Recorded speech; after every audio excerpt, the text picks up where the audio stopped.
Hello friends, welcome back to the channel. It's Angela, the Traveling Crafter, and I am here with a very quick, what I'm calling a coin envelope pocket with a snap closure. Now, I intended to do this for, I started playing around and I wanted to create a template, which I did. But it wasn't to do these necessarily with paper. It was because I wanted something to do with fabric. So when I am back from my trip, I will be making some of these with fabric and showing you how to do that and creating the closures as well.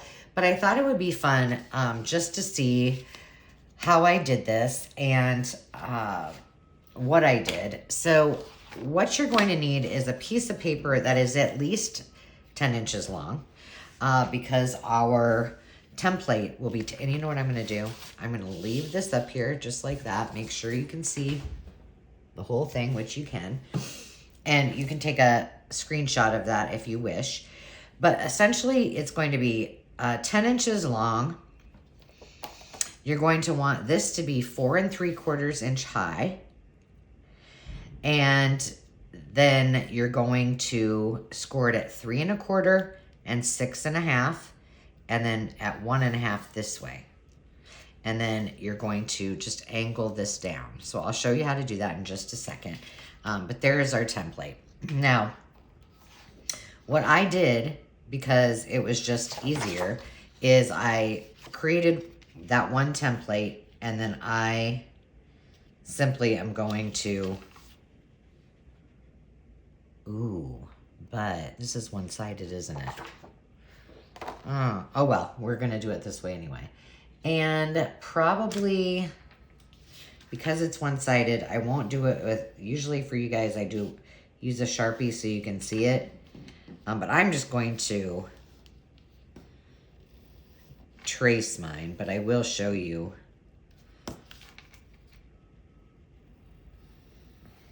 Whoops.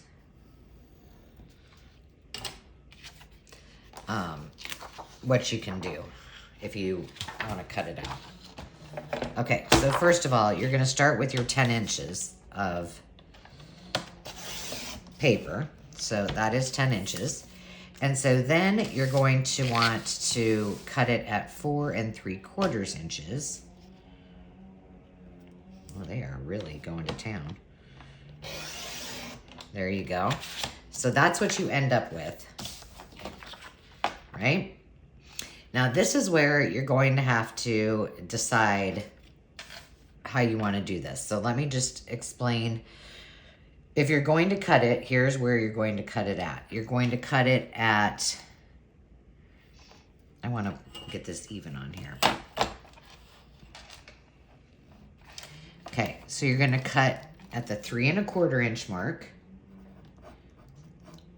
Whoops. 3 1/4 inch mark. And then again at 6 5/8. I'm just writing that down so you guys can see where you would be cutting it if you didn't have your template and you were making your first one. So here you're going to cut it down to, how about we don't use centimeters?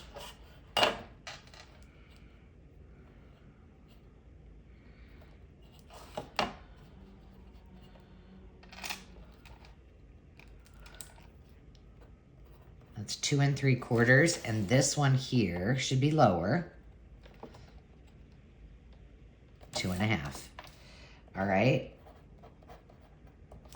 So you would, and I would use scissors probably, make a line, and I would cut at the 3 1/4 inch mark down to 2 3/4, and at the 6 5/8 mark down to 2 1/2. That's as easy as it gets.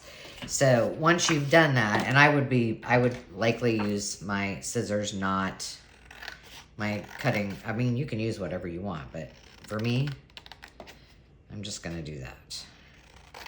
Now, you can, which it is kind of, I think it's easier, if you want to do your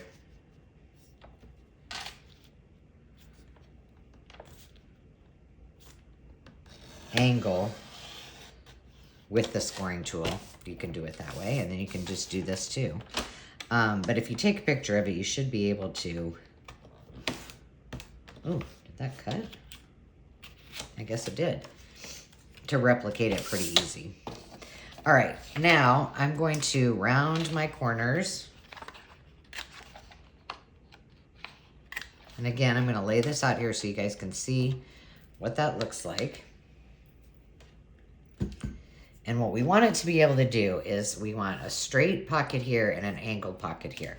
You can, you know, there's many ways that you can do this. This is just how I did it because sometimes when I travel, I like to experiment, and this was my experiment this week. Okay, so now I'm going to score the rest of this down, like I said. And remember, I'm scoring it at the 3 1/4 mark and 6 1/2. See, I could have just told you that beforehand and not, oh, that is not. I'm ripping it. Darn it. Let's make sure it's all gonna fold okay. Sometimes, yep, it's okay. And you could, if this bothers you that it's not all the way over there, you could cut it a little bit longer, but I just didn't. And this should be at 1 1/2, but I'm gonna go at 1 oh, these scissors. How about we use these scissors?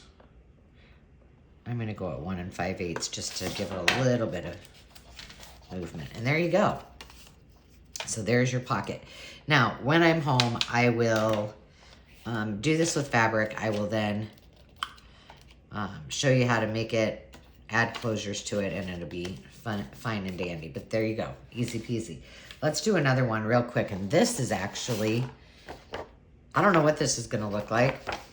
We got a dining table on this side, and we have this on this side, but I'm pretty sure, yeah, we need it to go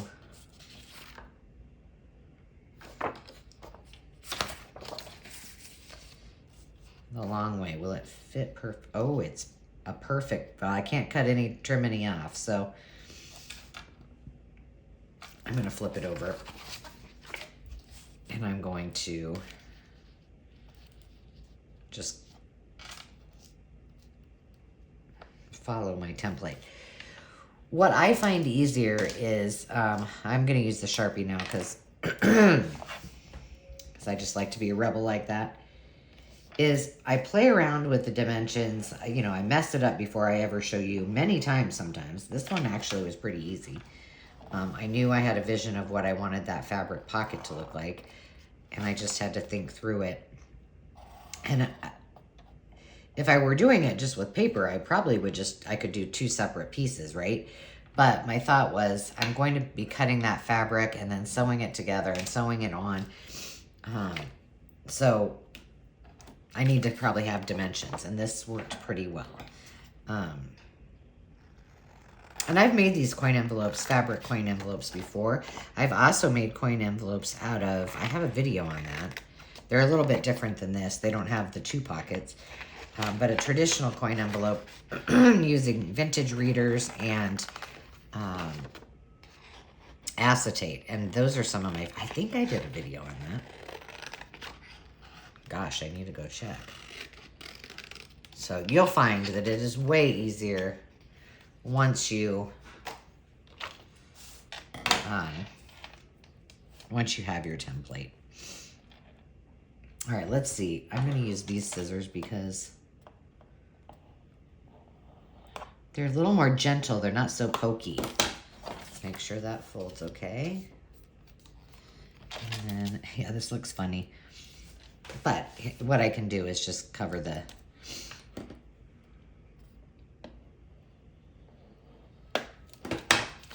inside if I want. I think I will while I'm on here. Why not? Let's see, how wide is that?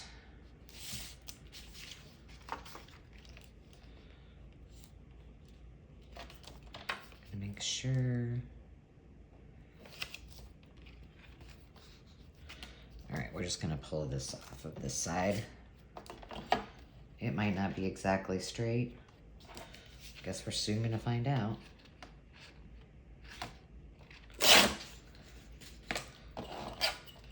And this was just a page from a magazine, so I'm gonna just slap it on there and then I will trim it down. Yeah, I really like this glue stick. And you know what? It just dawned on me why I like this. I was saying in my last video that it was nice because it has a square top and you can go right on the edge. I think that's what I like about it. See? It does have a little bit of a scent to it that I can't quite figure out. I mean, it's not horrible or anything.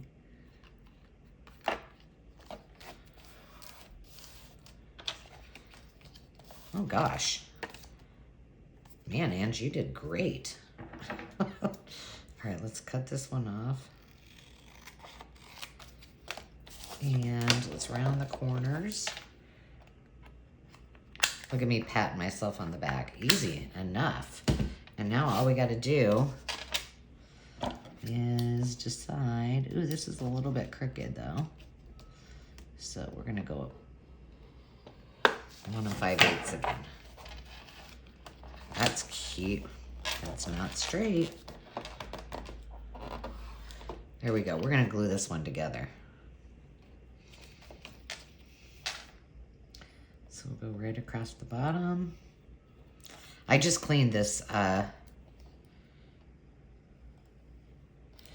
scoreboard, so I shouldn't be gluing on it because when glue gets stuck in there, just so you guys know, if you get glue stuck in these little crevices, then when you're going like this, it can throw it off when it's in that little track. So I still have some of them that, well, some of it's just dust, but yeah, so I was going through each one of these trying to get all the glue out. So there you go. Little tip, don't do it. Don't work on this surface. All right, one more time. I'm gonna show you this. There's some of our examples that we did.